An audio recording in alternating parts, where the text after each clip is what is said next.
will be Larry Taylor across the 30-yard line. And you'll set up Anthony Calvillo and the Alouette offense in decent field position to start just over the 40-yard line as Anthony Calvillo continues on in what is an MOP caliber season. 24 touchdowns, just 5 interceptions for Anthony Calvillo. In the backfield will be Mike Emo. Second start for Mike Emo for Avon Coburn, who is very close according to the Alouette coaching staff. There's the receiving corps, Ben Cahoon. And the offensive line with youngsters on the outside in Burke and Parrott, only 2-year players for both of those guys, but the inside is all veterans. From the 41, Anthony Calvillo goes to work, throwing the out, and the pass intended for Brian Bratton, incomplete with Dwight Anderson in coverage.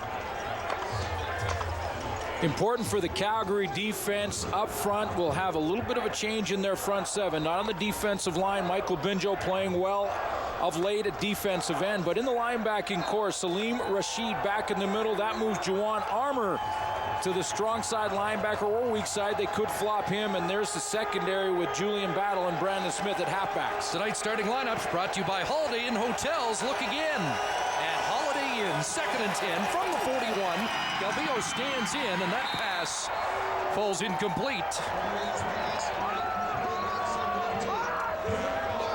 Pass intended for Jamel Richardson.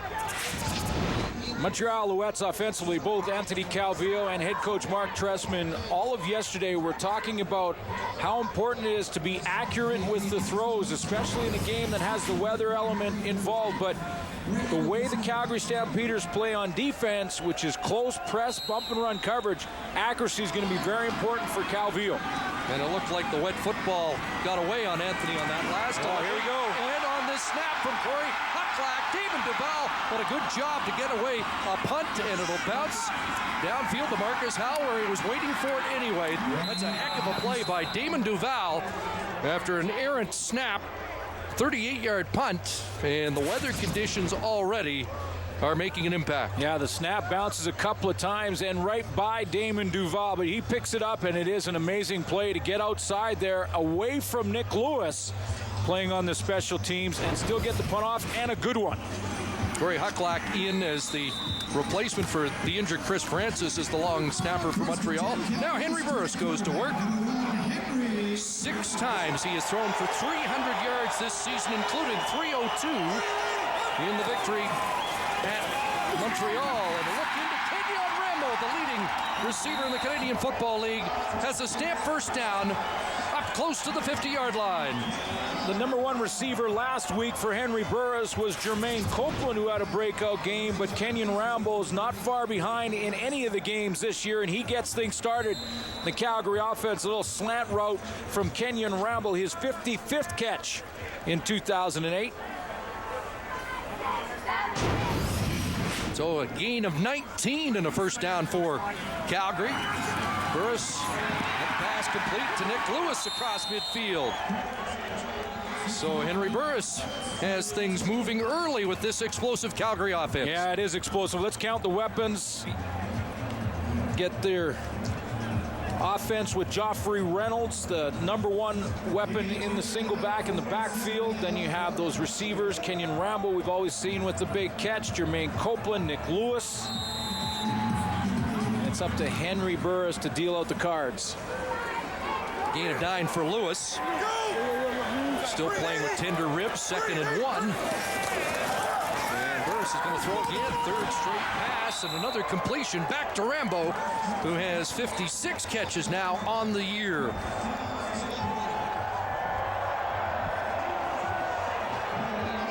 Joffrey Reynolds with a 5.9-yard rushing average. Element games, and as it gets closer to October, the running back becomes that much more important. There's that number 1 weapon we talked about, the receiving core. The veterans, Jermaine Copeland, big game last week, just shy of 100 yards. And the offensive line with 1 late scratch, Jeff Pilon out. Causes a full shuffle along the offensive line. A little shuffle there from Joffrey Reynolds. And he'll be tossed down by the safety, Chris Smith. Good-looking opening drive for Calgary. Defensively for the Montreal Alouettes, Karan Williams leads the way with 7 sacks, 4 in the last 3 games for him in the defensive line. There's the linebacking core with Reggie Hunt in the middle, TJ Hill and Diamond Ferry. And Rashawn Kaiser still plays halfback for Randy Drew. Second highest scoring offense in the CFL, working against the stingiest defense points-wise. 2nd and 4, a look into Rambo, and out of his reach that time. Incomplete. That will bring up 3rd down. Good drive to start things out, though, for Henry Burris to move the football down the field. A couple of quick throws. He knows he missed an opportunity there. That ball a little bit high, but everyone talking over the last couple of weeks since Burris hurt his toe that it would really hurt his game. And he proved last week with just 1 rush against Edmonton that he can win as a pocket passer. So Burris moving it into field goal range. Sandro DeAngelis is a tough kick into the rain here. 14 of his last 14, and attempting this from 46 yards out, and the streak is over for Sandro DeAngelis. And Larry Taylor's bringing it out. Up across the 25. Taylor still going. And finally upended as DeAngelis brings him down up beyond the 40-yard line. Well, a good first quarter for Damon Duval, who managed to get away a punt under duress after a low snap on his first try, and now a 47-yarder into the corner that has the Stampeders backed up at their own 3. Double tight ends, a fake to Joffrey Reynolds, and a roll from Burris to Nick Lewis, and they'll get some room as Lewis up the sidelines for a big gain. 24 for Nick Lewis. 1 block very important in this play for Henry Burris, and that's the tight end on the outside right here, and that's Teo Johnson. He has got to get Anwar Stewart inside, so let's see on the play action. Anwar Stewart takes that inside lane, and bam, there is the block that's needed. He gets that block, that gets him the corner, and now he's got a nice easy throwing lane to drop it off to Nick Lewis. And the other tight end of the formation was Nick Lewis, who ends up with the catch. And now Reynolds, right side. He'll be dragged down by middle linebacker Reggie Hunt. Devon Claybrooks there as well. You know, Chris, I mentioned off the top how I was looking forward to this game because it features 2 of the best quarterbacks in the game, and one being Henry Burris, who, when you look at his numbers and projected numbers this season, he will have a career highs in the major categories: completion percentage and yards over 5,000. And both the quarterbacks in this game maybe haven't got the credit they deserved over the last few years. Both have been on top of their game in 2008. 2nd and 7. Burris has time, guns to Lewis. And Nick Lewis having a good start to this game, has another first down up at the 42. Nick Lewis has been very important early on here. Inside 3 receivers. Usually don't see 3 receivers into the boundary. That means on the short side hash mark, but Ralph curls up short. Burris takes a little bump from Anwar Stewart. Stewart want to let him know that he's there. And the officials let Anwar Stewart know they saw it and tack on 15 yards, and suddenly the Stampeders, who started at their own 3-yard line, are up to the Montreal 49.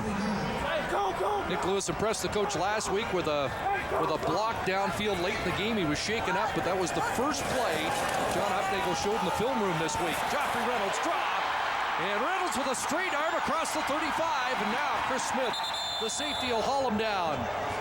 But this Stamps offense rolling again. Well, it's penalty aided, but that doesn't matter and doesn't take anything away from this drive, because Henry Burris in this drive has really orchestrated and used his weapons. He used the bootleg and got Nick Lewis open on the first play to get out of the shadow of his goalpost. He throws to Nick Lewis in a nice curl route, controlled play. And then he goes to another weapon in his backfield, Joffrey Reynolds. Again, Henry Burris is on top of his game. 14-yard pickup. Early movement, Anwar Stewart. And Henry Burris, great fake, has an open man. Brett Ralph, touchdown. Again, penalty markers down, but the Alouettes looked like they were offside, and Henry Burris makes them pay. I think it was Anwar Stewart who jumped offside. I didn't see any movement from the offensive line. Offside, Montreal number 9, decline. That's the call. Decline to Brett Ralph. 35-yard touchdown catch from Henry Burris, who has his 19th touchdown pass of the season. Does he have a hot hand or what? Play action to Joffrey Reynolds. That little pump fake gets TJ Hill to jump and leave his feet. That buys Burris some time, and he drops it right into Brett Ralph. Execution from one of the hottest hands in the game in Henry Burris. 107-yard touchdown drive, 5 plays. And DeAngelis on to add the convert. Weather conditions not a problem for the Stamps. For the Alouettes at the Calgary 20-yard line.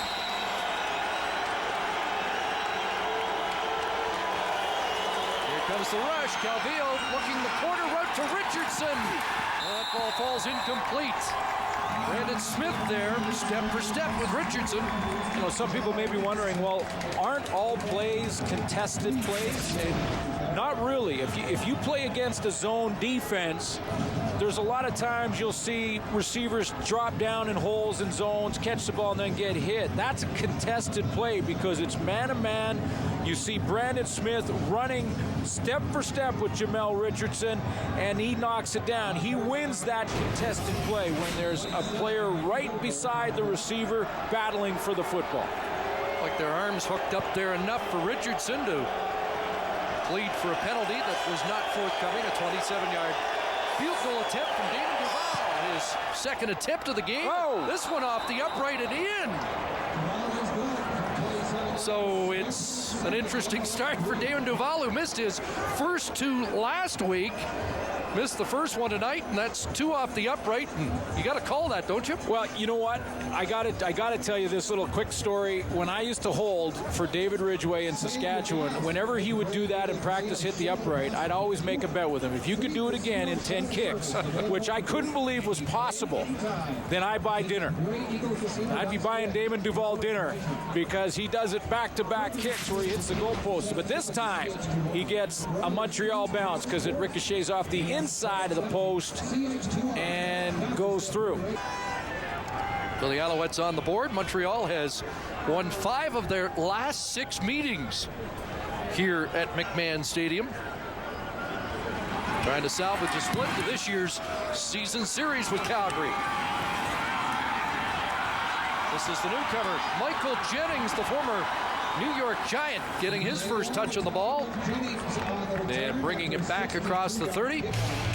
Tomorrow night, the CFL on TSN continues with a doubleheader. Game 1, Ticats, led by their new coach, Marcel Belfay, heading to Edmonton to take on the Eskimos. And then it's Saskatchewan and BC in a big Western Division matchup.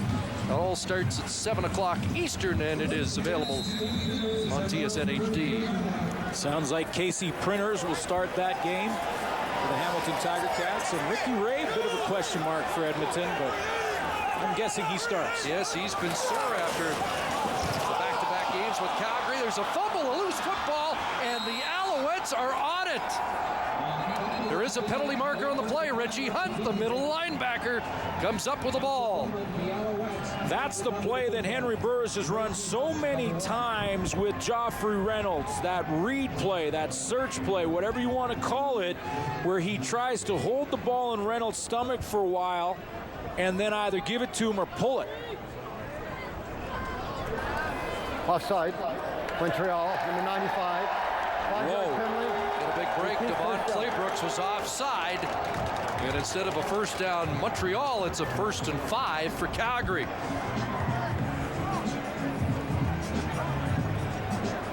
I believe Devon Claybrooks was right in here, the interior. Must have lined up offside. He had to have his hand over the line because there was no early movement there. But what a break for Calgary.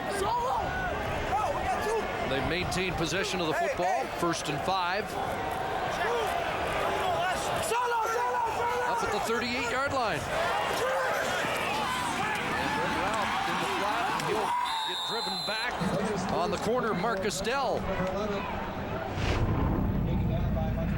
What a drive early on in this first quarter for the Calgary Stampeders. Started on their 3-yard line.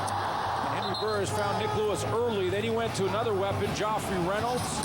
Back to Nick Lewis. Nice curl. They got a penalty to give him some yards added on to that play. Or Joffrey, and then finished off by Brett Ralph.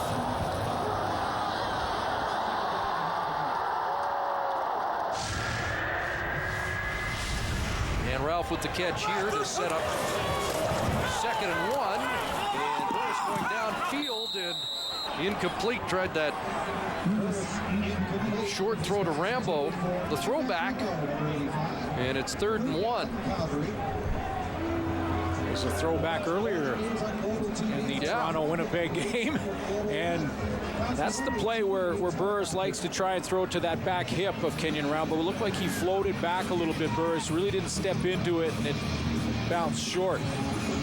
Montreal will get the ball back, although Calgary Stampeders have to feel even pretty good about punting here because they could have given up the ball. I was going to say, though, you don't mind that play on 2nd and 1 if you're intending to go for it on 3rd down. Otherwise, it must be frustrating to have to punt the ball away when you're sitting with 2nd and 1 yard to go. But Dales is in. Larry Taylor drops back. Better kick by Dales. And this one's going to have no return as it skips out at the 15-yard line. We're early. 2nd quarter in Calgary. Of the 2nd quarter, 7-3. Henry Burris and the Stampeders with the lead. Short drop, Teo Johnson, the big tight end, is cut down by Chip Cox. I mentioned at the break there after the first quarter that the running games will likely become more of a factor as this game goes on for 2 reasons. One, to keep balance in the offense, and when you have a guy the abilities of Joffrey Reynolds, when you look at his average per game, as good as it gets when you talk about the all-time greats in Canadian football at 81.3 yards per game over his 68. That's one of the reasons you want to give it to him, but the elements are the other. 2nd down, and underneath, Kenyon Rambo, a first-down grab at the 43 before he's hauled down. But you know the dilemma for Henry Burris. We talk about Joffrey Reynolds and involving him. Kenyon Rambo makes a catch. How about Jermaine Copeland coming off his best game of the season and saying, yeah, I'm ready now to take the load. I'm ready to get the ball a lot more and ready to keep going and break out of the slow start that he had to this season. He hasn't seen the ball yet. Henry Burris said he's the type of receiver that needs it early and often. We haven't seen it yet. Now the in-screen, Rambo's got some room. Kenyon Rambo inside the 45-yard line before Etienne Boulay takes him out. But the leading receiver in the CFL is having a strong first half. Well, and he gets some help from the guy we were just talking about. Kenyon Rambo is going to come up. Now he comes back. Look at the block there by Jermaine Copeland, number 80. That's the key block on Mark Estelle. He puts Mark Estelle on his heels, backing up. Estelle can't come up to make the hit. Rambo goes off of the inside of that block by Jermaine Copeland and picks up good yards. 4th catch already for Rambo. And that for 25 yards to the Alouette 42-yard line, and penalty markers down before this play gets off. That's what this team is starting to do. They're starting to make those plays away from the football on offense. Nick Lewis did it last week a bunch of times with big blocks. You mentioned earlier, Chris, there was a big block. Calgary, number 60, 5-yard penalty. Still first down. Derek Armstrong, 2nd time his name's been called. It's a big block by Jermaine Copeland. That was something that, even when Copeland was putting up 1,500-yard seasons as an Alouette early on, he wasn't a guy that was making those blocks in the open field. Well, Coach John Hufnagel thought that the game last week would really get Copeland going. Pass skips short of the intended target. Rambo up against Mark Estelle. You're wondering when we were going to see the Jermaine Copeland of old, the Copeland that could control a game, that could come up and make those big plays. We did see it last week, just shy of 100 yards, but it was the big catches. Nick Lewis was banged up, was having trouble getting off the line, getting open. Copeland made some of those plays with contested, whether they were contested or not. Making plays the Calgary Stampeders needed. And of course, a former Alouette who holds the Alouette touchdown record for a single season with 14. Quarterback drawn. 2nd and 15, and Burris is going to get the first down. Well, he said he's playing on 2 feet this week, in contrast to last week when he was slowed by the sore toe. But this has to have surprised a little bit the Montreal defense, because there is absolutely no one playing middle linebacker. And look at the alley that Henry Burris has to run through. Rob Lazio, the center, is saying, I have no one to block until we get about 10 yards downfield. Then he picks up Reggie Hunt, buys Henry Burris another couple of yards. So 3rd and 1, and Burris following the right guard, Dimitri Supas, one of the rookies on that offensive line. You got to believe it'll be a bit of a challenge for the offensive line for the Calgary Stampeders with the adjustments they've had to make, moving Jesse Newman in his rookie season out to tackle. We've already seen John Bowman get 1 sack in that matchup. Ben Archibald play the other. He's a rookie. Derek Armstrong comes to play the inside guard position. The offensive line's been a pleasant surprise this year. It's a fresh set of downs. There's the out, and there is Copeland pulling it down, and yards after the catch for Jermaine Copeland, the former Alouette. And Henry Burris talked about having the biggest window of all the receivers, and he showed you how big the window was there. What that means is that when he puts his hands up, and Copeland is the inside receiver right there, when he puts his hands up, he has to just throw it anywhere in the area code, and he'll come down with it. And you could see, if this is the window that Copeland has, it's a living room window for Jermaine Copeland, because he can catch it anywhere in that huge opening, and that's all where Burris has to put it, anywhere in there. Some receivers, you got to put it between the numbers, but not Jermaine Copeland. And now Joffrey Reynolds on the ground, and he is stopped for little or no gain. Yeah, some receivers, good receivers, have the porthole, which is basically the little window on the side of a boat, and that's between the numbers. Some receivers have the bedroom window where they, and a little bit over their head, a little bit on the outside, whatever, they can catch it. And Burris was telling us that for Jermaine Copeland, it's like the living room window, like that one. He's got right, the big bay window. Big bay window, and you just throw it anywhere near him, and he'll come up with it.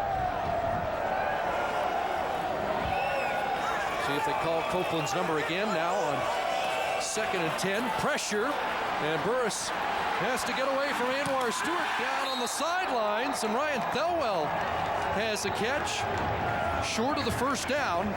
But based on that run by Henry Burris, I would say the toe looks okay, because I thought he was going to be run down by Anwar Stewart. Penalty marker on the play, Glenn. Deliberately didn't run last week. Just 1 carry for Burris a week ago for 10 yards against Edmonton. He did have 10 for 93 against the Alouettes early in the season, and John Hufnagel said the Alouettes were giving the run to the Calgary quarterback then, but wouldn't likely be doing it tonight. Well, and when Burris was telling us, the toe's fine, the toe is fine, and everyone in Calgary saying the toe is fine, and you sort of take it like, yeah, right, that's what you want everybody to think. But a turf toe can last for weeks and weeks, right? So you think, well, maybe he's just saying that so the opposition doesn't know, and they're going to think that he's going to be a pocket passer. But on that quarterback draw earlier and that run to the outside, his toe does look pretty good. League of participation, Calgary number 3. That penalty's declined. It'll be 3rd down and 4. So Ryan Thelwell's catch wiped out because he went out and back in. And then came back in. If you run out of bounds on your own, then you are no longer an eligible receiver. If you get pushed out, you can come back and play. Ryan Thelwell must have run out on his own and come back to make that catch. They are actually declining the penalty, allowing the catch because he came up short. So the ball is spotted at the 11-yard line, and DeAngelis comes on to attempt an 18-yard field goal.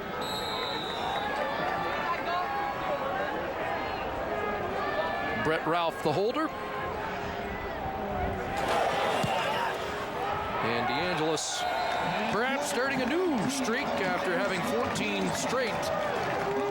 Halted here early in the game with a miss in the opening quarter. Stampeders up by a converted touchdown once again with 5:19 left in the opening half. Working the sidelines on this chilly night in Calgary is Sarah Orleski. Sarah?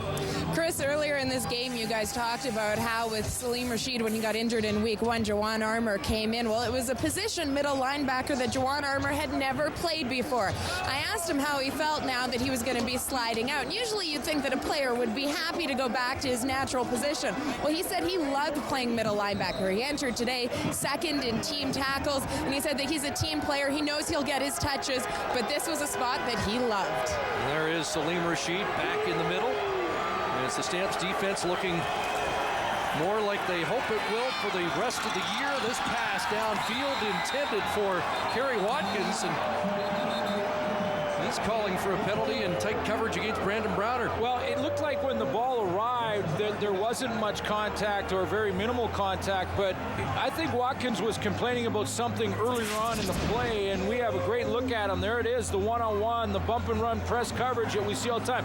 And I think you thought that was a grab there at the Pass end. interference. Calgary, number 27. And he got the call. First down. I didn't really see any pass interference here at all. I thought that Kerry Watkins was complaining about a grab, but Brandon Browner has not made contact at all here. He's got his hand a bit on the back, but no grab there at all. He allows Watkins to make his move and then runs with him down the sideline. That's tremendous coverage. I do not see pass interference in that at all. That flag was thrown about the area where that first touch was made, and they get the call, and it's a 21-yard penalty. And Calvillo to the out, and that pass pinpoint for Watkins again as the matchup continues against Brandon Browner. You know, I never thought that, and I'm not suggesting that the official listened and said, well, if Kerry, if you think it was a penalty, then I'll call it a penalty. He obviously saw something, but this is the out with that matchup you're talking about, and look how close. That's another contested catch, but maybe complaining at times does help to persuade the official because I didn't see pass interference there. Brandon Browner got called. So the Alouettes are driving. He's down at the 13. Emo darts inside. Big hole. Touchdown. Mike Emo. With his first CFL touchdown. Scott Flory and Jeff Parrott have got to get the key blocks. Well, let's see if they do. 1, 2, right at the right side of the offensive line. Scott Flory takes his man. Jeff Parrott takes his man inside. No chance for Dwayne Carpenter to come down because he has to stay wide for contain, and Mike Emo just hits that hole. Well, Yvonne Coburn's replacement looks good on that play, and the Alouette offense doesn't seem to be missing a beat. 75-yard drive. And the point after from Damon Duval.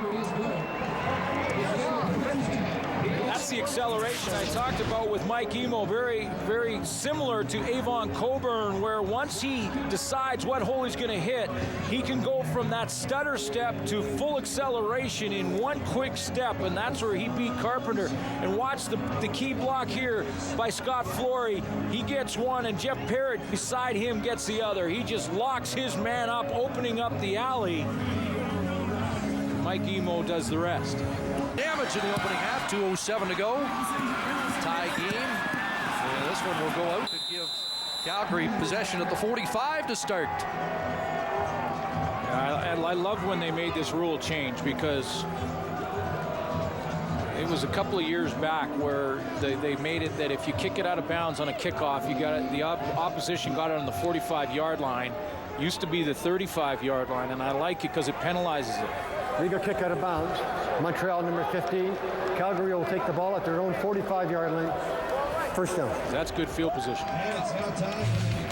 Just over 2 minutes to go, then we'll check in with the guys who are pretty good in their throwback gear today. Well, hey, I thought I loved Matty's outfit. You know, he had the double-breasted pinstripes with the fedora. It looked good from the 50s.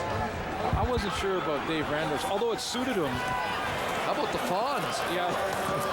Well, that pass almost picked off by the safety Chris Smith. Tell you what, or check that Rashawn Kaiser close to the interception. I thought Dave had the 50s delivery down pat. Yeah, it was good. It was fun to do that. It's something the league wants to make sure they continue to do, to remember the past and link the great teams and games from the past to the current athletes. I thought the uniforms looked great in that game. And congratulations to Milt Stiegel. Absolutely. And that comes from the park that Alan Pitts had so many of his yards. And there's a penalty flag flying, and you got the call, Kenyon. Kenyon Rambo came up looking for penalty flags. They were flying everywhere. And the safety for the Montreal Alouettes, Chris Smith, has had, and he hasn't had, this is his 6th start in the Canadian Football League, and he's had a couple of issues in this first half. He was beat on the Brett Ralph touchdown, the first drive for Calgary, the first touchdown drive for Calgary, and there he was the guy who was on Kenyon Rambo's back. Etienne Boulay and Smith conferring. Now that Brandon Browner penalty in pass interference. Holding, Calgary, number 60. Pass interference, Montreal, number 11. The penalties balance out. Second down, repeated. So Chip Cox penalized for the Alouettes, but Derek Armstrong a hold on the line, so they'll move it back to the 45 and go 2nd and 10.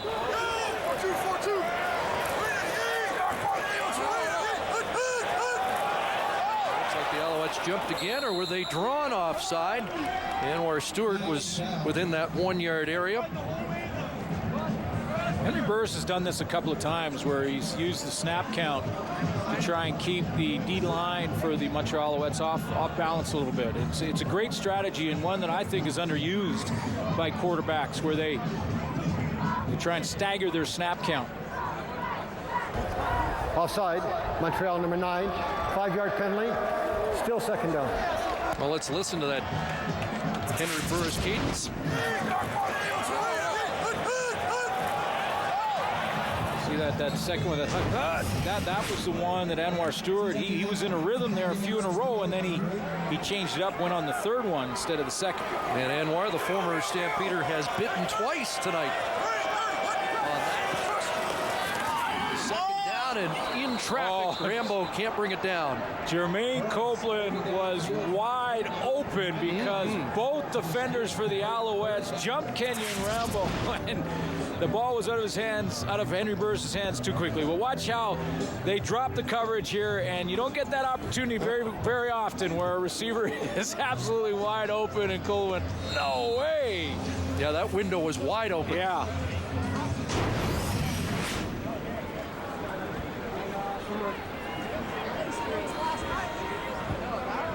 So Burkdale's on the punt. And the Alouettes are going to get the ball back with just under 2 minutes to go. Good kick.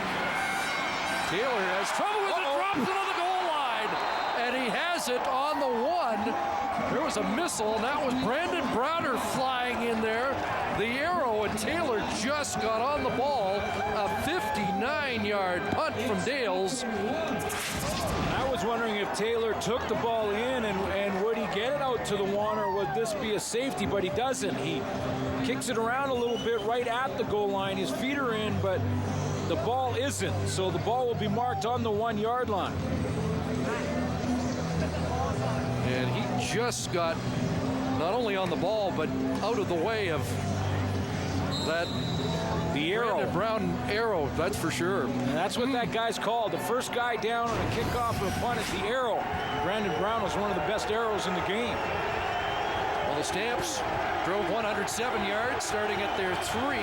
Calvillo from his 1, and he goes up top. up and just overthrows Kerry Watkins by a stride. I think Brandon Browner here thought he was going to get help from Julian Battle deep, and he didn't. It was a busted coverage. We've seen back-to-back blown coverages where the offense has not taken advantage. There's Kerry Watkins wide open. Right after that play, Brandon Browner looked to Julian Battle and said, "Come on, man, you were supposed to be back there." Calvillo had an opportunity just like Burris in a broken coverage and just missed. Yeah, we're a stride away from a 109-yard touchdown. I don't know if Ryan Dinwiddie changed offensive philosophy or not, but it seems like a lot more teams are going after Browner than earlier this season and all of last. 2nd and 10, and Emo, they try to go on the ground, and he gets it out to the 7. It'll be 3rd down, and with 1:35 on the clock, Calgary's going to get good field position here. Yeah, you're talking about when Ryan Dinwiddie in Winnipeg, he's a good come-from-behind win over the Calgary Stampeders, and they went after Brandon Browner. Their receivers in Winnipeg made some plays on him, right? You're going to have some plays made against you when you play press coverage. Then we got a late flag on the field as the special teams units were coming on, and it looks like it's going against the Stamps, and Montreal's going to retain possession. Objection to conduct. Calgary, number 33, 10-yard penalty. That's costly. Dwight Anderson.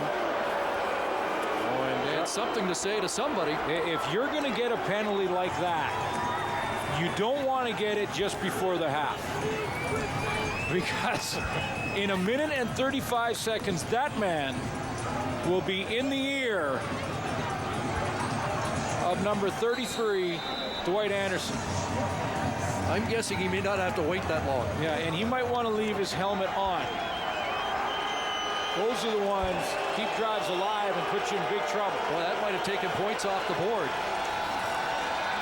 Because they were either going to get it great. There, the ball's up for grabs. Browner's got it. Intercepted by Brandon Browner. And that'll take Dwight Anderson off the hook. Does it ever? And Browner has his 3rd interception of the season.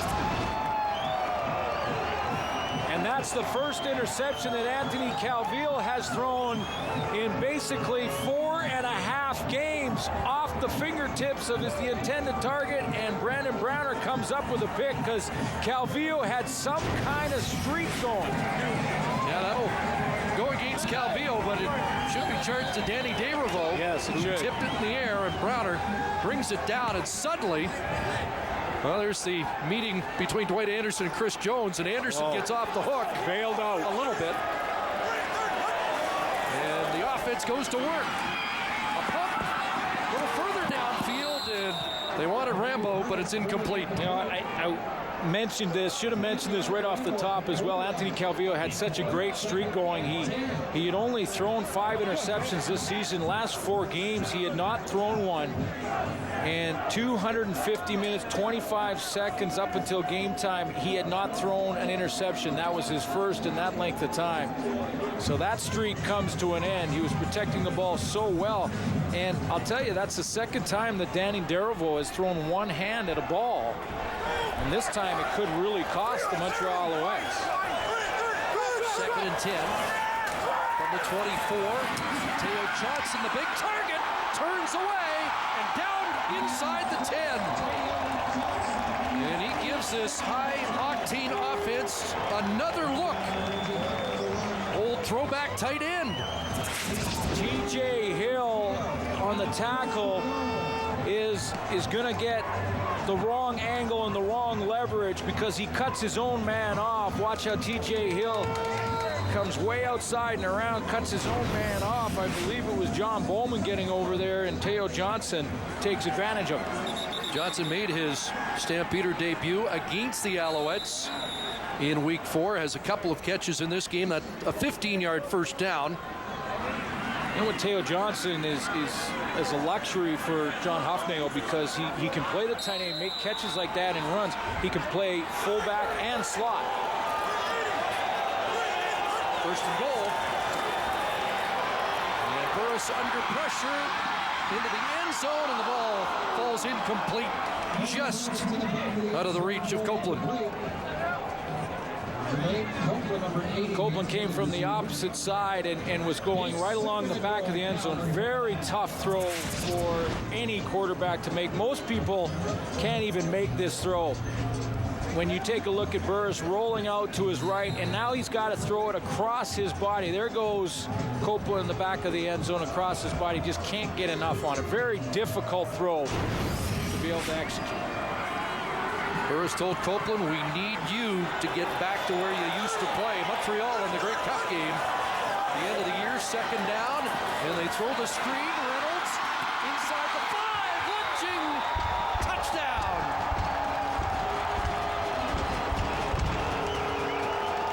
You know, he had to concentrate on the football because Anwar Stewart almost sniffed this baby out. Anwar Stewart recognizes, but just a second too late. There's Stewart there. He's going to step up the field. He's going to recognize the screen is coming, put the brakes on. So now Joffrey Reynolds, see, put the brakes on. Joffrey Reynolds has to catch it over his hands, makes a nice cut right there to the outside, and then lunges forward. So Joffrey Reynolds has his 9th touchdown of the year, his first as a receiver. The extra point from DeAngelis with 42 seconds left. The Stamps put 7 on the board after the Browner interception.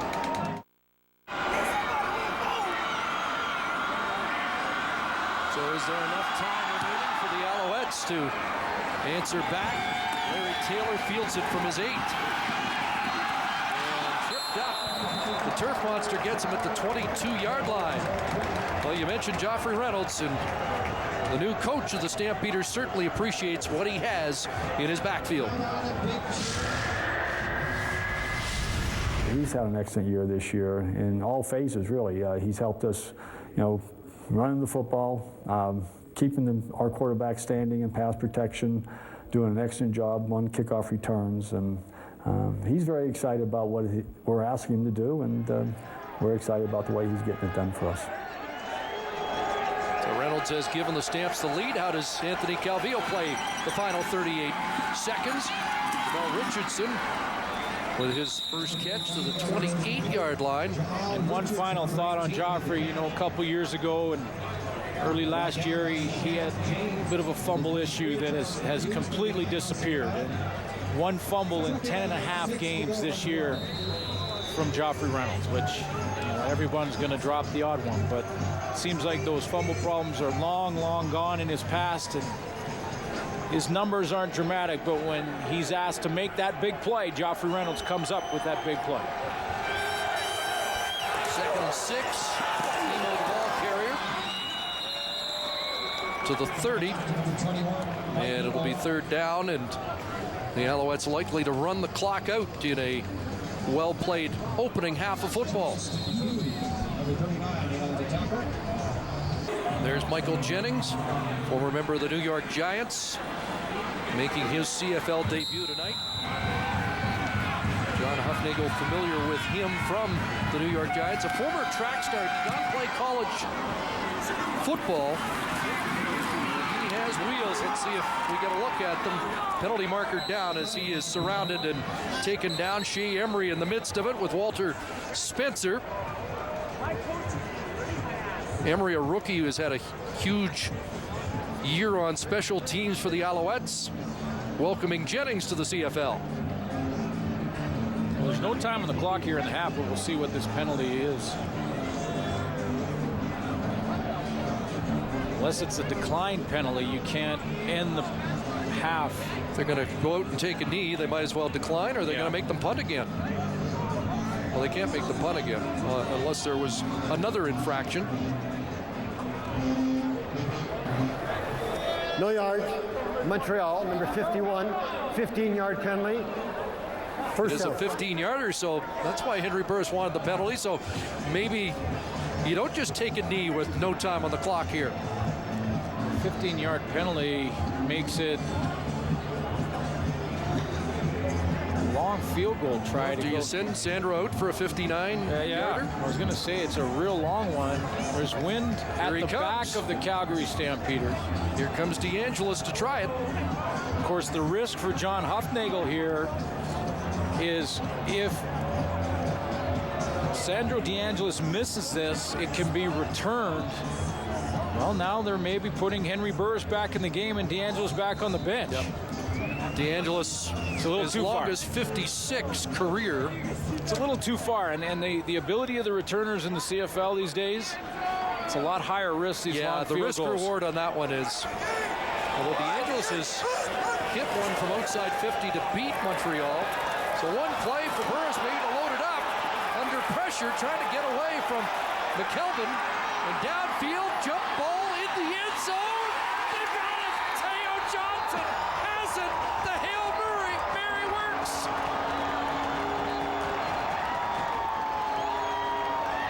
There is a penalty marker.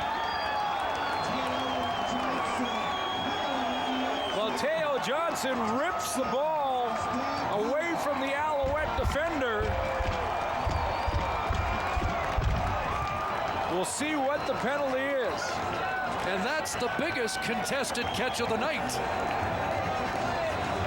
Why don't teams try this more often? Out of the Doug Flutie playbook that he left behind in Calgary, Burris with a 52-yard touchdown pass with no time on the clock in this first half. Now the officials are still talking about the penalty flag that was thrown, so Calgary is trying not to celebrate too much, although they are sending out the extra point team. I think there was some rough play after the touchdown catch.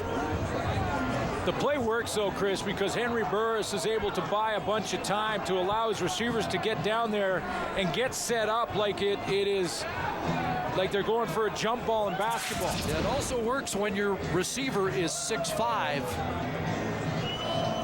But Burris running around allows the receivers to get set up.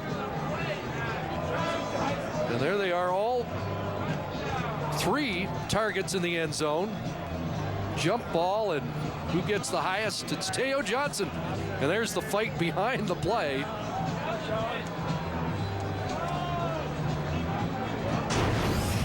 Receivers, you have receivers celebrating in one end and offensive linemen fighting in the other. And that's basically what football's all about. Yeah, we've got a good game going. Receivers dancing. As we get to the panel We have soon. three major fouls. We have a major foul on necessary roughness, Calgary number 68 and number 60. We have a major foul on necessary roughness, Montreal number 48. The 15-yard penalty will be applied to begin the second half. So Bowman, Lazio, and Armstrong, They were the all fighting. called. On our way to the panel, Chris, you got Jock Climby and Chris Schultz over there. The receivers were dancing, celebrating. The O-line fisticuffs. Well, we've seen a lot of interesting stuff in 2008, and that one adds to the long list, and we might have a scrap continuing here as they're heated up there. Stamps lead at the half by 14. On the touchdown, the 15 yards tacked on, and so Duval kicking from his own 50, not a deep kick. And brought down as Jennings just beyond the 20-yard line. Well, let's take a look at how Henry Burris capped the first half. You heard both coaches, one at halftime with the panel and one with Sarah, talk about this part of the play was the key to it, and that was Henry Burris buying himself some time, then having the arm strength to throw it about 60 yards in the air so that he could have a chance, his receivers have a chance for it. Teo Johnson wins the jump ball. And you mentioned Teo Johnson's height. He's at 6'5", and TJ Hill, who he jumped over, is 5'9". Burris with 3 touchdown passes in the opening half, and a drop play to Joffrey Reynolds that doesn't go very far. Henry Burris's numbers got a big bump by that last throw of the first half. 247 and a half of play. Looks like he'll be over 300 again. And the completion percentage and that interception, uncharacteristic for Anthony Calvillo, but give credit to the defense for the Stamps, because I really believe that a rhythm thrower like Calvillo, the good matchup is against the bump and run defense, and that's what Calgary plays. Gain of 1 for Reynolds, 2nd and 9. And Burris pumps one way, looks the other, and open is Rambo, sidestep sidesteps one tackle, and Kenyon Rambo up to the 40-yard line has 16. Henry Burris talked after the rematch in Edmonton, after the Labor Day rematch in Edmonton, when he was forced to be a pocket passer. He talked about small things that he's learned and maybe just the confidence to be able to distribute the ball from the pocket. When you're forced to do it because you can't run due to injury, you learn something about yourself and your ability to do that. Last week he passed Jeff Garcia on the all-time Calgary passing list. With that last reception, he just passed Peter Lisk, and he's now number 2 all-time in Calgary Stampeder passing. Pretty impressive numbers for Henry Burris. And, you know, it's funny. I really don't believe that he gets the credit that he deserves, being a starting quarterback and one of the best in the game. Some of us are old enough to remember Peter Lisk and how impressive he was. He could light it up, as a few other quarterbacks in Calgary have, as Burris plunges forward to get a first down. We're almost retro, but not quite. No, we're not going there yet. Hopefully we get a chance to, though. I want to go to that wardrobe shop. But, you know, just the Henry Burris thought, though, you know, and I'll give you an example of what I mean. Last year, everyone talked about Henry Burris' fumble problems. He fumbled the ball last year 6 times, lost 5 of them. No one has mentioned this year that Ricky Ray has fumbled the ball 6 times. No one. Ricky Ray is having a tremendous year. Everyone talked about those fumbles with Henry Burris for some reason. It was the angle they took. 1st and 10. Ball on the money is dropped by Kenyon Rambo. And that hasn't happened much this year. No, I think Mark Castell got in the way of that one, but that ball was perfectly thrown by Henry Burris, who was on time, right into the hands of Rambo, who does that little bang route where he goes to the inside and then bangs back to the outside, put it right between the numbers. And that just goes down in a drop, but it won't phase Burris. So 2nd and 10. At the Stampeder 50. They didn't just have the Hail Mary touchdown, they had a 103-yard drive. A little pass underneath, Copeland wide open. You see the penalty markers as Copeland still going and finally forced out by Chip Cox at the Montreal 29. Well, let's find out what the penalty flag's all about. The safety blitz from Montreal picked up well for Calgary, and that allowed Burris to get it out of there to Copeland.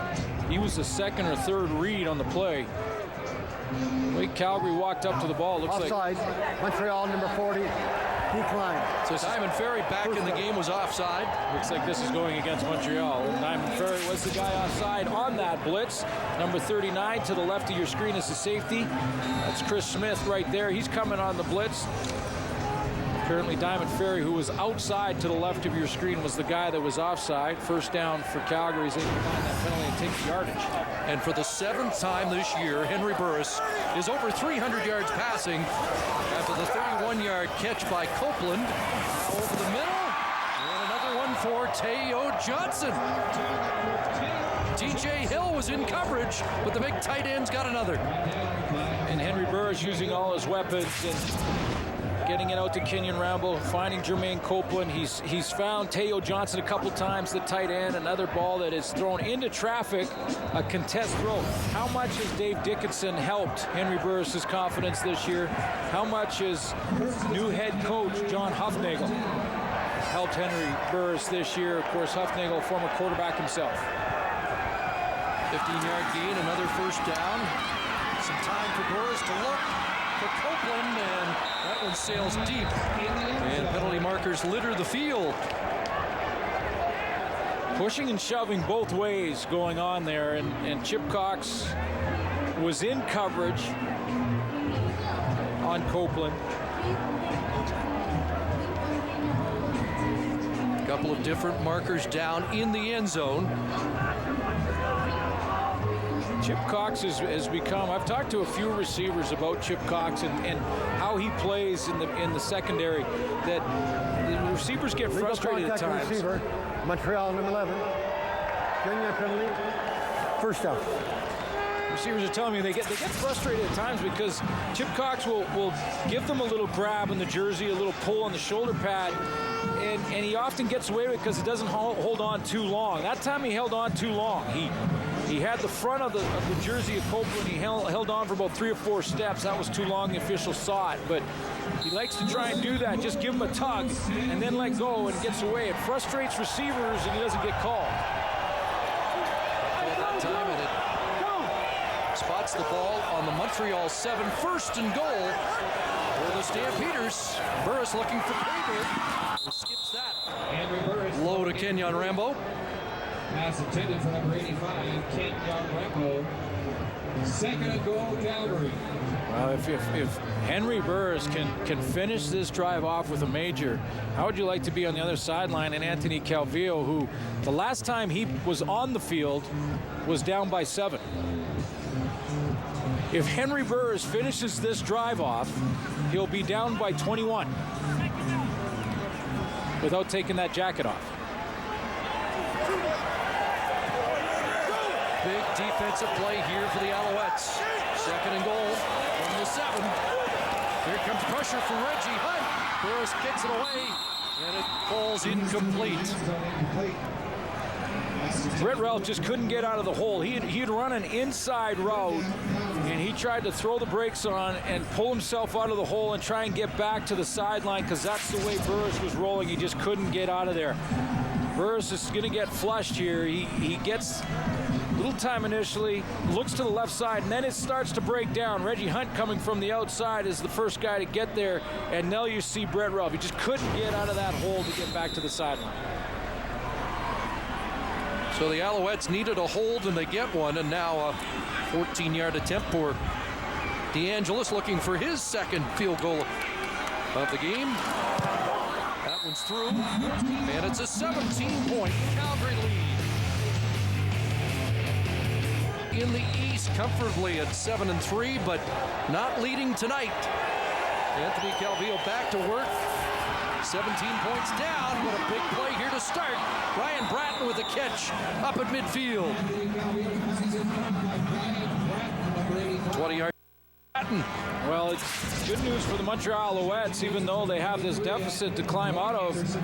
It doesn't look like Anthony Calvillo has cooled down too much on the sideline. He hasn't got to play a whole bunch over the last little bit, but he's back in there, and that ball was right on the money. It gave Ryan Bratton a chance because there was good coverage.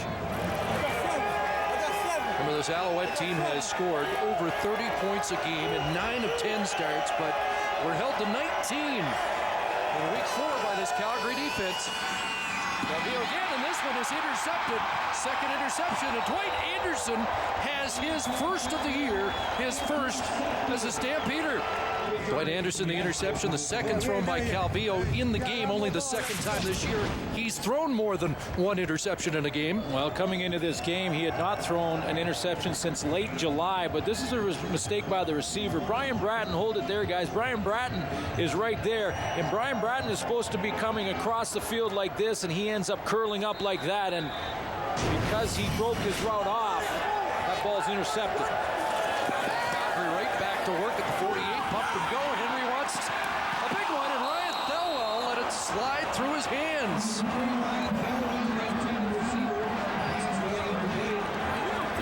That's the kind of play that you try and set up over a few plays. And Ryan Thelwell, who is the wide receiver on the outside, you try and set it up. You don't go to it. You know it's there.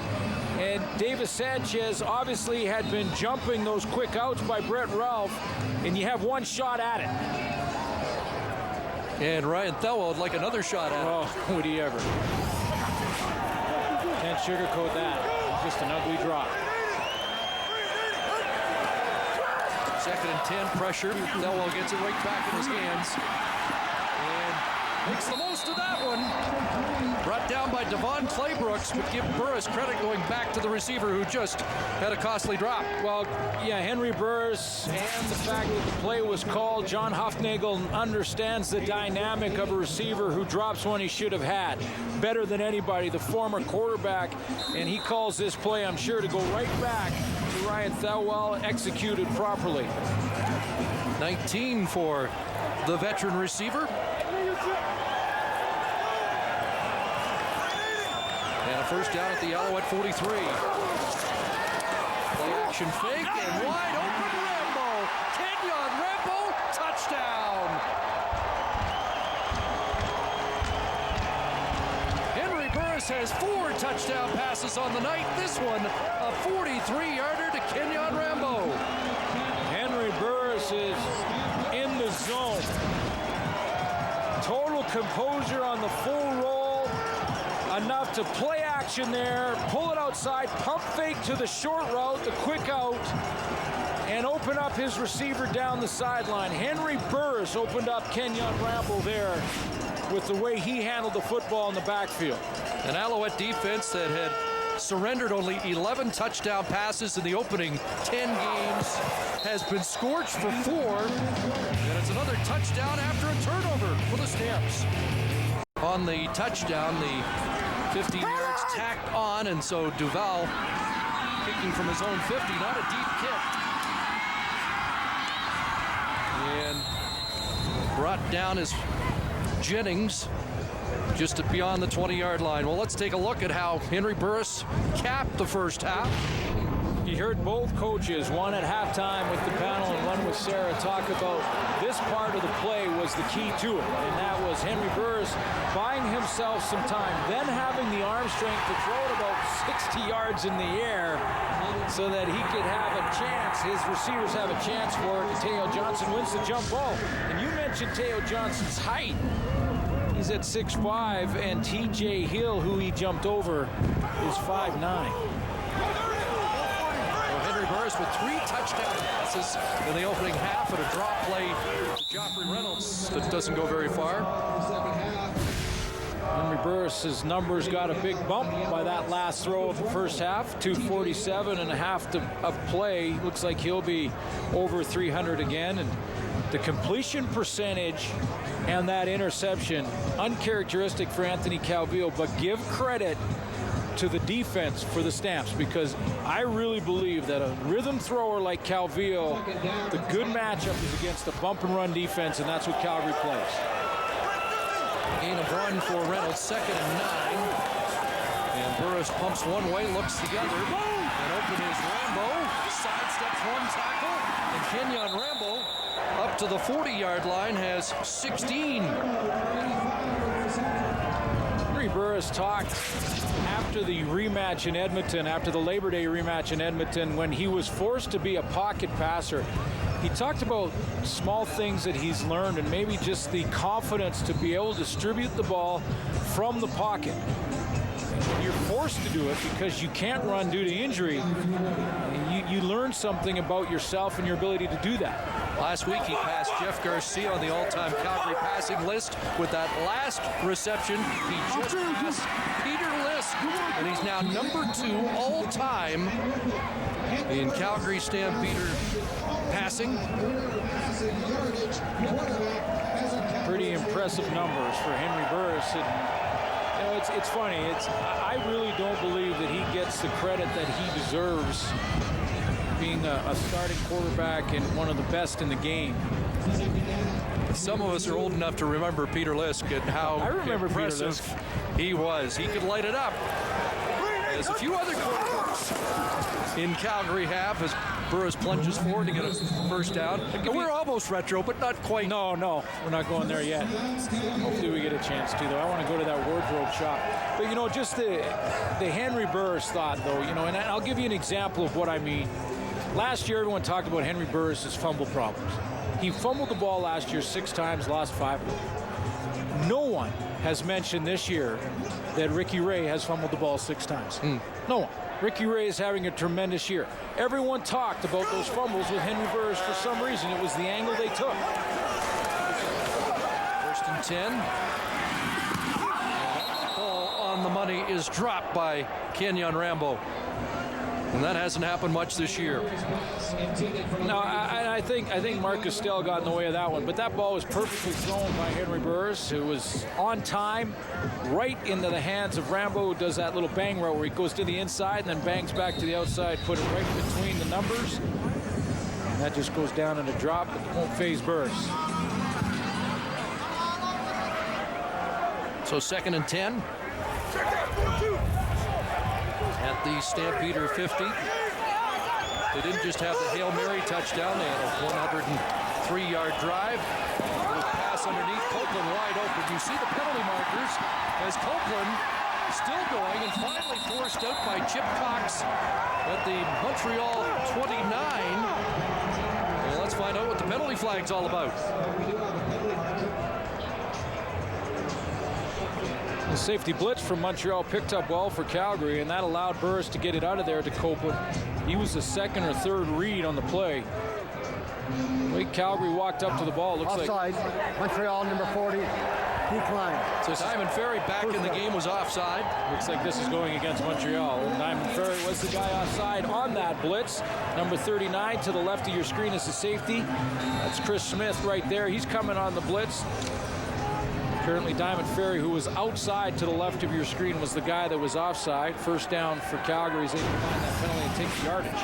And for the 7th time this year, Henry Burris is over 300 yards passing after the 31-yard catch by Copeland. Over the middle, and another one for Teo Johnson. DJ Hill was in coverage, but the big tight end's got another. And Henry Burris using all his weapons and getting it out to Kenyon Rambo, finding Jermaine Copeland. He's found Teo Johnson a couple times, the tight end, another ball that is thrown into traffic, a contest throw. How much has Dave Dickinson helped Henry Burris' confidence this year? How much has new head coach John Huffnagel helped Henry Burris this year? Of course, Huffnagel, former quarterback himself. 15-yard gain, another first down. Some time for Burris to look for Copeland, and that one sails deep. And penalty markers litter the field. Pushing and shoving both ways going on there, and Chip Cox was in coverage on Copeland. A couple of different markers down in the end zone. Chip Cox has become, I've talked to a few receivers about Chip Cox and how he plays in the secondary, that the receivers get frustrated at times. Receiver, Montreal number 11. Junior penalty. First down. Receivers are telling me they get frustrated at times because Chip Cox will give them a little grab in the jersey, a little pull on the shoulder pad, and he often gets away with it because he doesn't hold on too long. That time he held on too long. He had the front of the jersey of Copeland. He held on for about 3 or 4 steps. That was too long. The official saw it, but he likes to try and do that. Just give him a tug and then let go, and gets away. It frustrates receivers, and he doesn't get called. Well, that time it spots the ball on the Montreal 7, 1st and goal for the Stampeders. Burris looking for Payberg. Skips that. Low to Kenyon Rambo. Pass intended for number 85, Kent Rambo. 2nd and goal, Calgary. Well, if Henry Burris can finish this drive off with a major, how would you like to be on the other sideline and Anthony Calvillo, who the last time he was on the field was down by 7? If Henry Burris finishes this drive off, he'll be down by 21 without taking that jacket off. Big defensive play here for the Alouettes. 2nd and goal from the 7. Here comes pressure from Reggie Hunt. Burris kicks it away, and it falls incomplete. Brett Ralph just couldn't get out of the hole. He'd run an inside route, and he tried to throw the brakes on and pull himself out of the hole and try and get back to the sideline, because that's the way Burris was rolling. He just couldn't get out of there. Burris is going to get flushed here. He gets a little time initially, looks to the left side, and then it starts to break down. Reggie Hunt coming from the outside is the first guy to get there, and now you see Brett Ralph. He just couldn't get out of that hole to get back to the sideline. So the Alouettes needed a hold, and they get one, and now a 14-yard attempt for DeAngelis, looking for his 2nd field goal of the game. That one's through, and it's a 17-point Calgary lead. In the East, comfortably at 7-3, but not leading tonight. Anthony Calvillo back to work. 17 points down, but a big play here to start. Ryan Bratton with a catch up at midfield. 20-yard Bratton. Well, it's good news for the Montreal Alouettes, even though they have this deficit to climb out of. It doesn't look like Anthony Calvillo has cooled down too much on the sideline. He hasn't got to play a whole bunch over the last little bit, but he's back in there, and that ball was right on the money. It gave Ryan Bratton a chance because there was good coverage. Remember, this Alouette team has scored over 30 points a game in 9 of 10 starts, but we're held to 19 in week 4 by this Calgary defense. Calvillo again, and this one is intercepted. Second interception, and Dwight Anderson has his first of the year, his first as a Stampeder. Dwight Anderson, the interception, the second thrown by Calvillo in the game, only the second time this year he's thrown more than one interception in a game. Well, coming into this game, he had not thrown an interception since late July, but this is a mistake by the receiver. Brian Bratton, hold it there, guys. Brian Bratton is right there, and Brian Bratton is supposed to be coming across the field like this, and he ends up curling up like that, and because he broke his route off, that ball's intercepted. Right back to work at the 48, pump and go. Henry wants a big one, and Ryan Thelwell let it slide through his hands.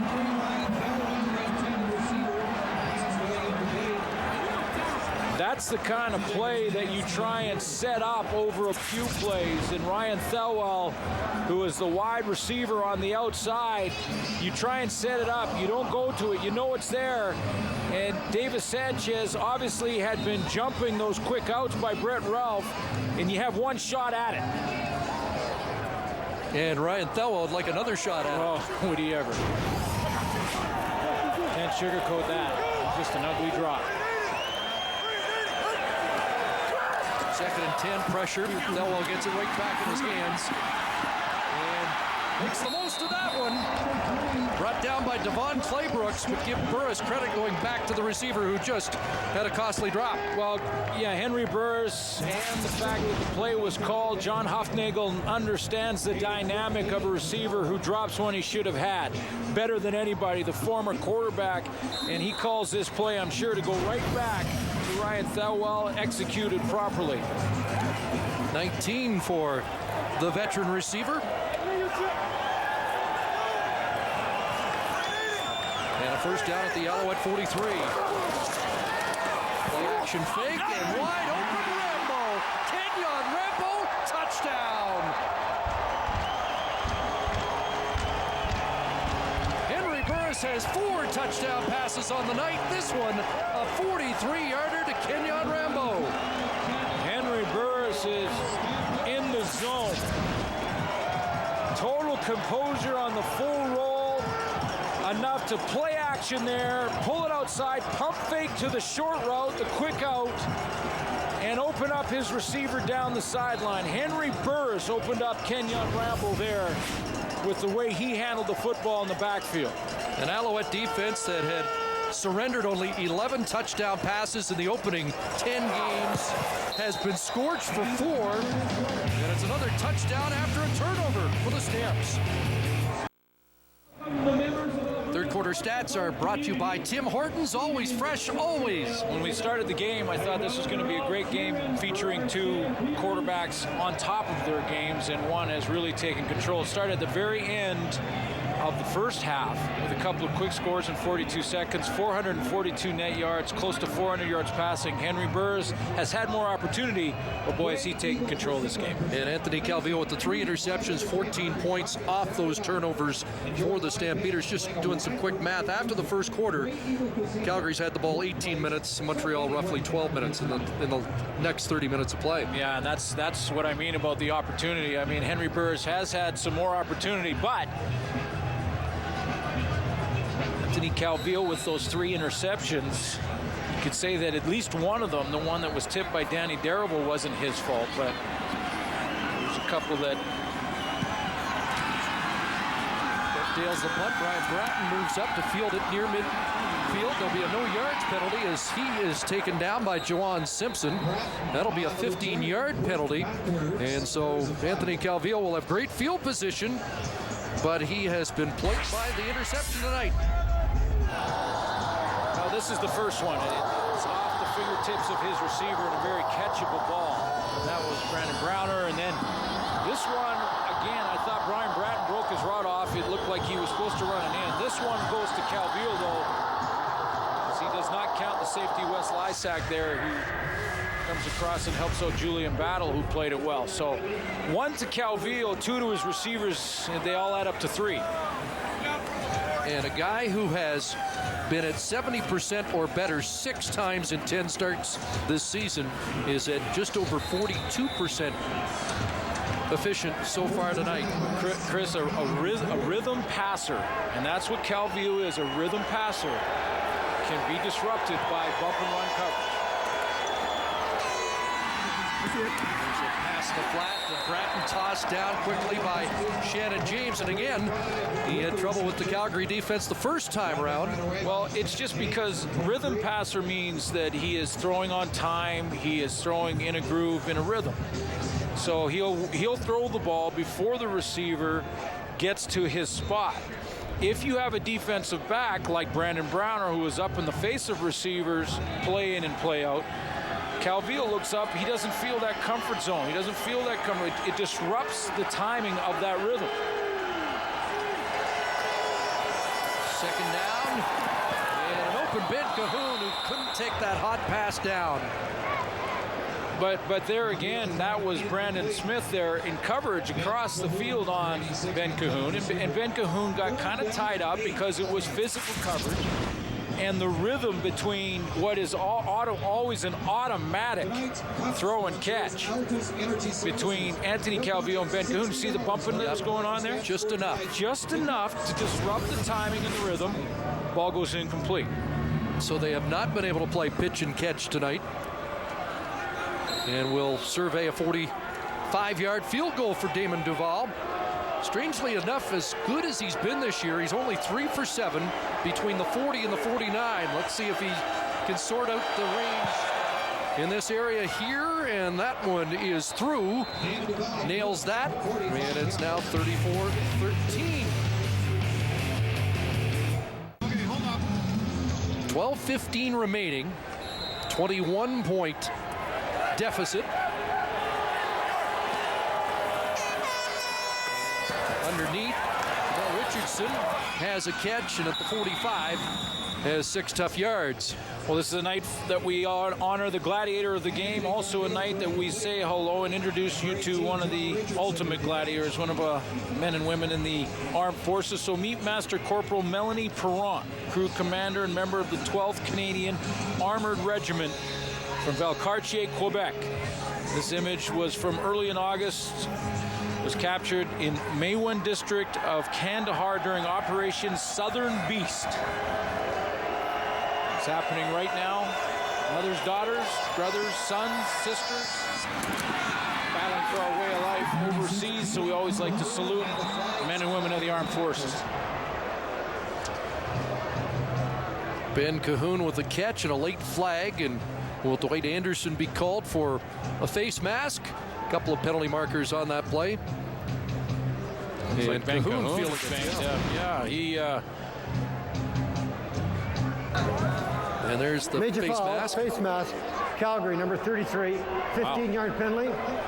First down. Yeah, and that's the major foul because Dwight Anderson, not only did he not let go, but he gave it a little twist as he went to the ground with Ben Cahoon. Remember, it was Dwight Anderson who got that penalty that put him in the doghouse for a few seconds, if not for the Brandon Browner interception that got him out of it a little bit in the first half. Strangely enough, that suddenly the game turned right after that penalty call.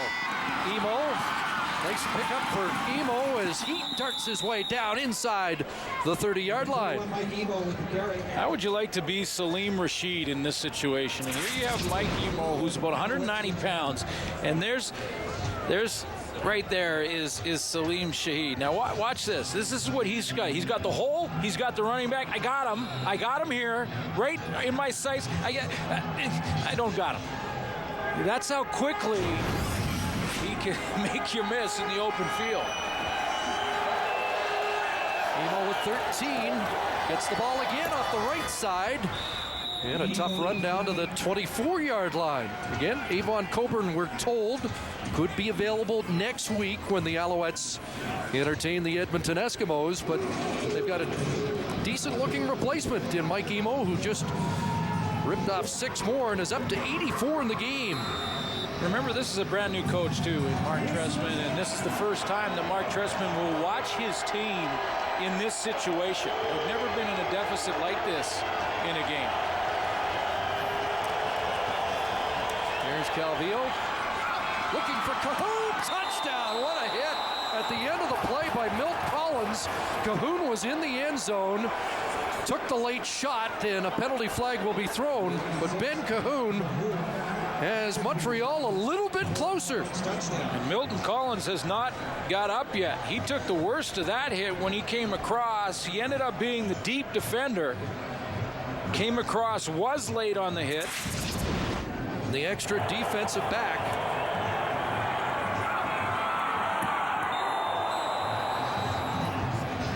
You know, it wasn't that late. And somehow Cahoon bounces up, and Collins does not. Ben Cahoon did have possession when he crossed the goal line. Major foul, Speary, Calgary, number 14. It's a 15-yard penalty. That 15 yards will be applied on the kickoff. Touchdown. So the lead with the helmet is why the penalty is called. Yeah, and you know what? I like this call from Ken Lazarus. You know, the only reason is, I mean, most of the time in the open field, especially when it's a receiver, I hate when this is called, but you see how Milton Collins made himself more of a missile. He hit with the top of his helmet more than the face mask of his helmet. You always lead with your helmet when you're hitting the open field, but when he ducked his chin like that, then he becomes like a projectile, and that's why that, you know, that leading with your helmet right there. You see how he bent his chin under and led with the top of his helmet. Good to see that Collins appears to be all right. And all of a sudden, on the 58th career touchdown catch by Ben Cahoon, point after away from a 14-point game, 34-20, and lots of time left. Momentum shifting here at McMahon with more. Here's Sarah Orleski. Chris, Henry Burris does not have Nick Lewis at his disposal for this game. You may remember last week against Edmonton, it was sore ribs that was causing him problems. Today, though, he's injured his right knee. It happened in the first quarter. He didn't play at all in the second quarter, and he tells me that he's done for the game. So not a good note for the Stampeders. Well, yeah, the plot thickens here. Yeah. I mean, the lead just gets cut down to 14. Nick Lewis is now out of the game. The penalty by Calgary that is assessed at this kickoff, you know, if everything goes as planned for Montreal, puts Calgary in a hole offensively. The plot thickens. Duval will want to keep this in play. And may have kicked it too far. That's a huge error by Damon Duval. It really is. Yep. I mean, that really takes real momentum and stops it. The whole idea, get him inside the 20, and that was doable kicking off from midfield, but he blasted through for a single point that right now doesn't look very valuable. Well, it's not. And, you know, I guess it's kind of like trying to make the analogy that if you have a 3-iron and you try and hit your 3-iron 200 instead of 230 or 220, how difficult is that judgment? Maybe the same for Damon Duval. Maybe harder to do than it is to say, but that's a huge error. I'm impressed if you hit your 3-iron 220. Here's Burris with Anwar Stewart in pursuit, and Copeland's got a catch. He's drilled by Etienne Boulay. Anwar Stewart has put some pressure on Henry Burris. When he has seen pressure, it's been from number 9, and Stewart he's getting close. He's getting close. He had a chance there. He played the run for just a split second. We've seen him a couple of times just get to Burris as he's throwing the football. A couple of takeaways for Anwar Stewart last week, an interception and fumble recovery against the Argos. Second down, and Joffrey Reynolds on second and a couple. gets a fresh set of downs, and Well, the pressure off the Calgary offense completely after the Damon Duval kick. I mean, he puts that on the goal line, and they're around the 10-yard line to start. It just changes the dynamic offensively and what Montreal might try to do down there defensively. Now John Hufnagel, he's got lots of room. He can punt the ball here, and it's a successful series. little things. 11 away from his first 400-yard game of the year for Burris. Will it come here? It might. It does. First down, Jermaine Copeland. And the way Henry Burris is playing, all of this may not matter anyway. Right. It's just he is just playing with tremendous confidence. You know, that is a contested throw to maintain the theme of the game so far tonight. Caught by Jermaine Copeland. His last 400-yard game was 401 against Winnipeg in mid-October last year. And Reynolds with a huge hole, romping into the secondary, finally cut down at the Alouette 28-yard line. Remember that at the end of the third quarter, Chris, you asked me about time of possession and the differences in time of possession, and how you said that before, that around here in the fourth quarter is when time of possession advantages catch up to defenses. And a little bit of sloppy tackling at the line of scrimmage, and Joffrey Reynolds will take advantage of that every time. And John Hufnagel's looking at the very least a field goal attempt on this drive. Rips off 18 yards and has 73 on the night. After just 27 last week, draw, another big hole for Reynolds. Joffrey off and running, pumps it outside, and has another first down at the 16-yard line. When you start to get tired, one of the first things that goes is the tackling on defense.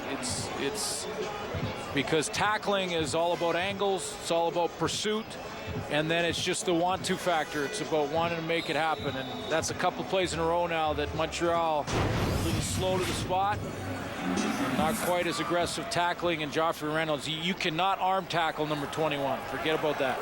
He just took the CFL rushing lead by 1 over Wes Cates on that last carry. And has the ball again, and this time driven back. Clay Brooks and Boulay there. Well, this time Montreal just brought everybody up into the box. They brought the extra defensive back, Etienne Boulay, up there, and he's the guy who ends up making the stop. But this is a two-pronged drive by the Stamps. They are poised to put more points on the board, make it a 3-score game, and they've also taken a lot of time off the clock. Under 6 minutes to go. 2nd and 9. 6 receivers out. Quarterback drop. Yes, and it's wide open for Burris. Down to the 4. Taken down there by Diamond Ferry. A late shove that will get a response from Rob Lazio and company. Kenyon Rambo and Diamond Ferry have been in a couple of times in this game. And I think that Kenyon Rambo is coming to the aid of his quarterback. You got to love the competitive edge from Henry Burris, who has the bad toe. You could see him start to sort of favor it at the end of this run, but he still wants the first down. So he's not hook sliding feet first.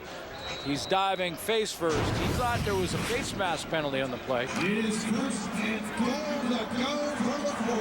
12 yards that time for Burris. He had 93 the first time he met Montreal. First and goal from the 4. And looking for his 5th touchdown of the night to a 5th different receiver, Jermaine Copeland.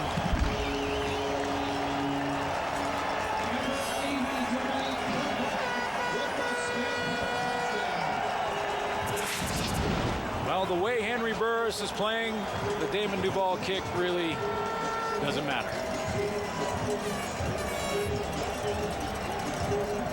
The former Alouette has, in all likelihood, put this one out of reach.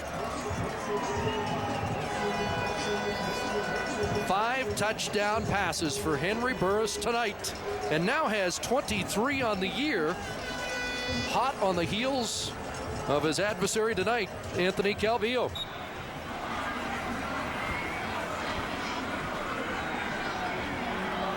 Rob Lazio's been involved a few times tonight and has a little meeting with the coach.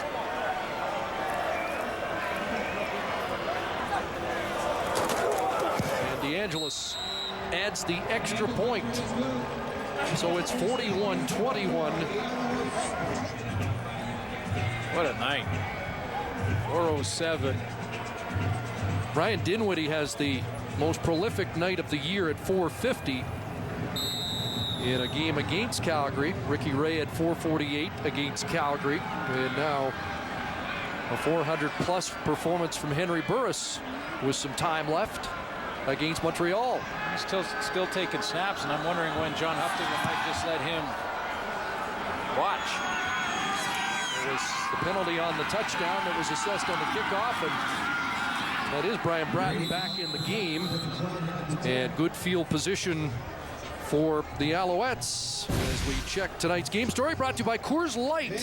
Who wants a cold one? It was a showdown of two hot quarterbacks, and one cooled down in a hurry, and that was Anthony Calvillo. The other is playing as good as we've seen him. And Henry Burris, 5 touchdown passes, and it was that about a minute and a half just before halftime that really turned this game around. The 2 scores quickly before the half by Calgary. They capitalized on their turnovers. Just never looked back. AC under pressure, steps up and throws over the middle, and that one's caught by Richardson with the safety Wes Lysak in the neighborhood. Lysak, one of the men who has come up with a Calvillo interception in this game and more penalty markers. Lysak has started to play a lot better. Major foul, roughing the passer. Calgary, number 97, 15-yard penalty. First down. Eddie Freeman roughing the passer.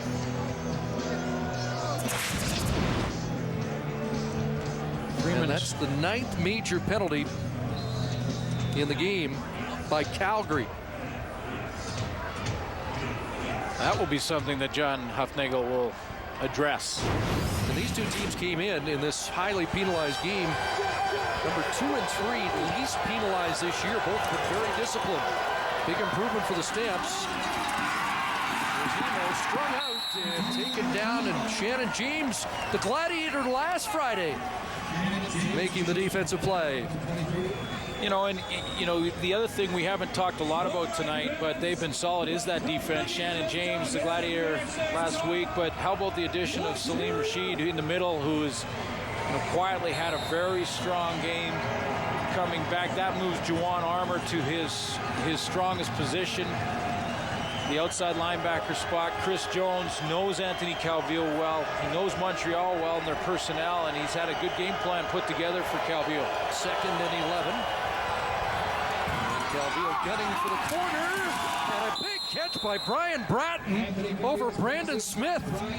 And add that one to your contested catch list. We can, and that was another area that Mark Trestman, we've talked about. This is a contested one that goes for Montreal, but they're losing that battle in this game overall. 3-minute warning being given to the benches. Alouettes don't want to go away quietly. Well, the 2 high-profile rookie coaches, both offensive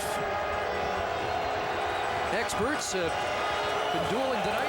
First down inside the 5, and there's a touchdown catch for Kerry Watkins, his 8th of the season, to get Montreal a little bit closer, and maybe they will hit 30 once again tonight.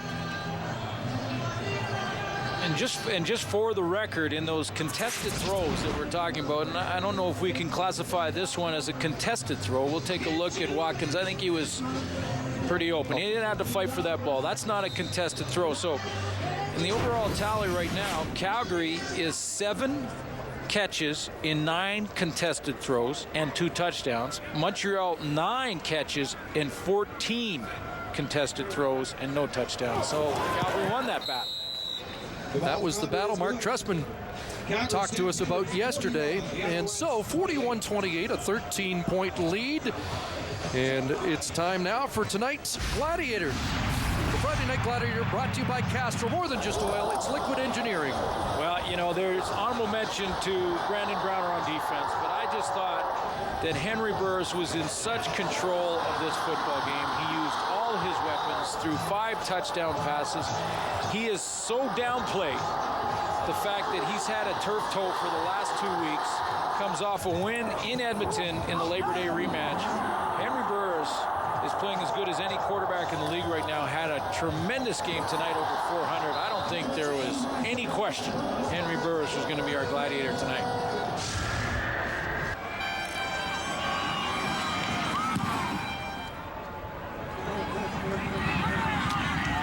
Just under 3 minutes to go. Marcus Howell on the return. Up to the 27. And there's still time on the clock. So the Montreal defense comes out and they have one job, and that's to force a 2 and out or maybe get their hands on the football. Kerry Watkins, one of the leaders in touchdown receptions. Now with 8 on the year. Well, who knows what happens in the East? The Hamilton Tiger Cats playing Edmonton. We'll see what happens in that game tomorrow. Winnipeg gets a win, so Bombers get on a run. They could start to push Montreal a little bit. After Reynolds' time, and he tripped up before he gets to the line of scrimmage. Tried to change direction, but nothing doing. John Bowman just crashed down from the end. He just took away that run completely. So puts Henry Burris in second and long. Reynolds, after his 4th 100-yard game of the year, stamps 3-0 when he has rushed for 100. But a loss of 2 on that. 15th carry of the game. He's now 15 for 85 on the night. And likely to get the ball more if they can extend the drive here with the pass.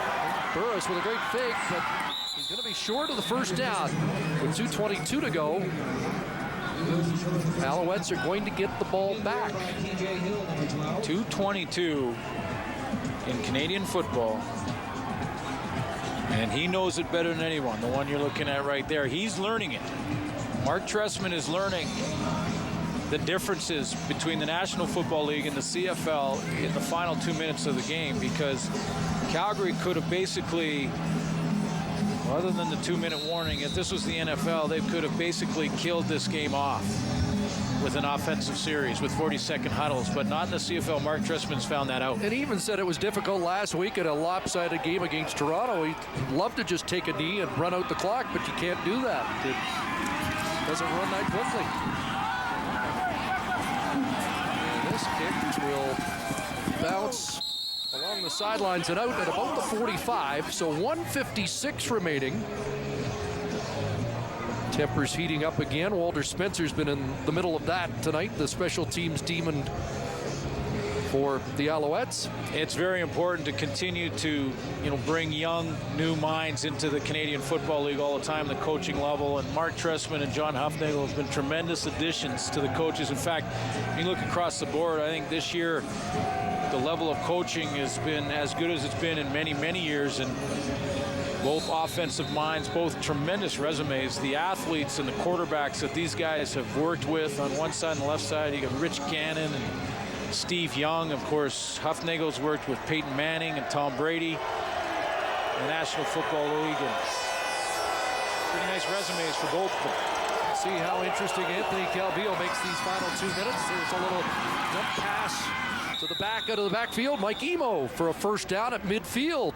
Calvillo's pass is complete. He's running back. I think it's always refreshing to get the new minds and the innovation, because over the last couple of years, scoring has been down in the CFL.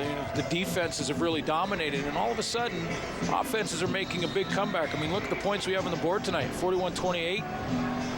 Teams have put some points up, and Mark Trestman's group might not be done yet. Richardson in motion, 5 receivers set. First down from midfield, and over the middle, it's Cahoon again. One of the bend plays for another first down to the 43 with 91 seconds remaining. I love that question to Mark Trestman yesterday. He said, Ben Cahoon, like how much to use him, and they wanted to know about Ben Cahoon and some comments on him. Mark Trestman just said, hey, on my card that I have that has the plays on it, I have my bend plays. And then when we need a big first down, I just look to the column that says Ben plays, And that's a long call. There's lots of bend plays. He goes with it. 11 catches last week, 6 for 93 today, and is that another catch? Yes, Brian Bratton with another good catch. Bratton has been effective tonight. That's his 6th catch. Keep moving this ball. This might be interesting. That's a tremendous throw by Anthony Calvillo to lead him out in front like that. There's not as many Bratton plays on that chart, No. I'm sure, but that's, well, is that a contested catch? Anderson in behind him. Remember what happened last Sunday in Winnipeg? yeah. Calvillo looking into the end zone and just out of the reach of Bratton. He got all twisted around and couldn't bring it down off his shoulder. Second down, Montreal. Anthony Calvillo had to kind of throw it to an open area and just hope that Brian Bratton could come up with a miracle. It was a little bit out of his reach. Because you're right, he turned over the shoulder, his right shoulder, and then his left shoulder back to his right shoulder. Try to reel that one in. Calvillo checks his ready list. Down by 13 now. Final minute.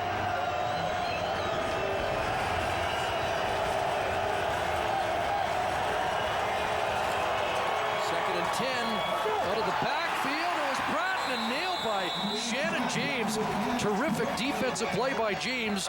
And it will set up a 3rd and long for Montreal. Well, you know, I was just about to say before the snap of that ball that Calvillo doesn't need to get the first down here. He's in 3 down territory anyway, so this is the type of play that you can just get about 4, 5, or 6 unless you have Shannon James chasing you down that quickly.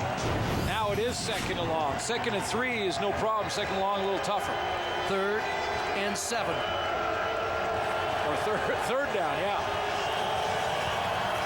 To keep the game alive, the pass is dropped and punished on the play. James again, yeah. And it was Brian Bratton on the receiving end. And this game will be Calgary's now.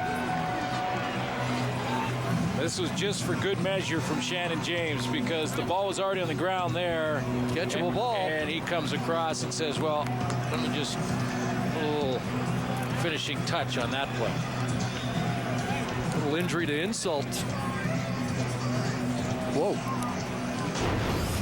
So a turnover on downs. And that is the 4th turnover of the game for the Alouettes. Against a Calgary team that has played mistake-free.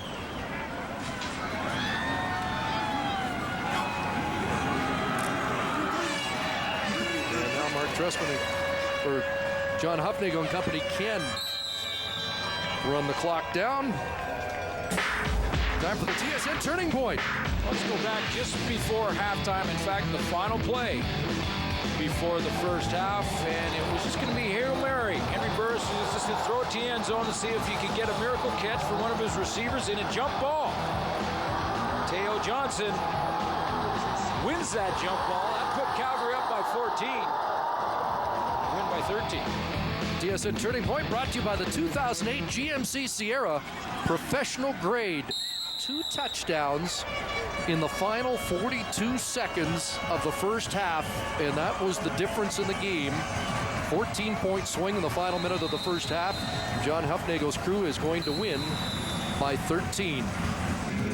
Boy, and I tell you, you know, the play of Henry Burris tonight, I don't know that there was a defense in the league that was going to slow him down. I think if Montreal and Anthony Calvillo scored 40 tonight, Burris would have scored 50. It was just that kind of game and that kind of control by Burris. I mean, the Hail Mary was one thing, but pretty mistake-free with big numbers for Henry Burris tonight. Montreal stopped the clock with 11 seconds left, and so Burke Dales has to come on to punt. They're not going to try and run out 11 seconds, or are they? Well, Dales dropped the ball, and he's running in the end zone, and 2 more points for Montreal with 9 seconds left. 16, Burke Dales takes it out of the back of the end zone. So the Alouettes reach 30 for the 10th time in 11 games. That is not much consolation for the head coach, I'm sure. The Montreal Alouettes will be fine. I mean, this is still a very good football team with a tremendous quarterback at the helm. and a defense that has a little work to do. They have given up some yards. They gave up yards and points tonight. Set the clock to read 5 seconds. 5 seconds, please. And now Huffnagel's talking to Craig Dickinson. The special teams coach is probably saying, maybe next time let's put a quarterback back there. So Marcus Brady into the game, and he'll just hand it out like Emo on the run. And taken down by Brandon Smith on the final play of the game. So the Calgary Stampeders sweep the season series against the Montreal Alouettes. 41-30 the final score. John Huffnagel's crew has won 4 of 5. They end a 2-game losing streak on home turf. They also halt the 5-game winning streak for Mark Trestman's Alouettes. They still lead the East at 7-4.